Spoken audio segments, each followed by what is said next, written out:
Ассаламу алейкум, жалпы Россия жергесинде жүргөн мусулман бир туугандар. Ушул видеону аягына чейин көрүңүздөр жана башка адамдарга да таратыңыздар. Биз магазинден халал мусулман колбасаларын алып жеп жүрөбүз. Ушул биз сатып алган колбасалар чындыгында халалбы же жокпу, ушуга жооп издеп көрдүк. Атайын мусулман элдери үчүн чыгарылган мусулман халал колбасалары чындыгында баары эле халал эмес. Ушул маалыматты текшерүү үчүн эки түрүн атайын экспертизага алып барышканда иммунохроматографический тесттен өткөндө бул колбасаларда чочконун эти бар деп табылган.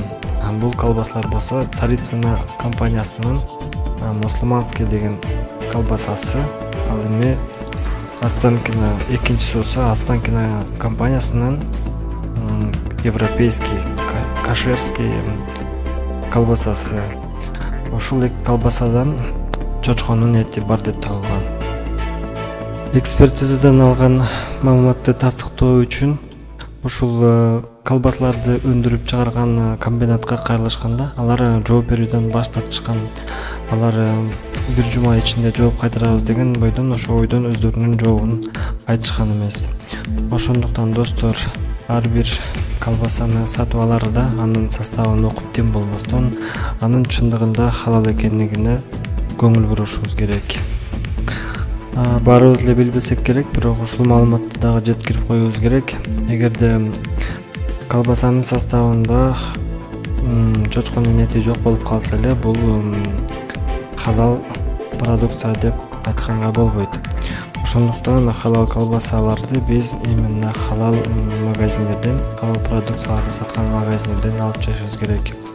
Россияда көптөгөн ушундай магазиндер бар. Эгерде сиздер дагы адресин билсеңиздер, комментарийде жазып коюңуздар адрестерин. Биринчиден биз тамагыбызды оңдосок, анда ошол ишибиз алдыга жүрүшүп, жолубуз ачылат экен достор. Ошондуктан кайдыгер карабай адресин комментарийга жазыңыздар. Көңүл бурганыңыздар үчүн чоң рахмат. Каналга жазыңыздар. Мындан ары маанилүү кабарлар менен сиздерди тааныштырып турам.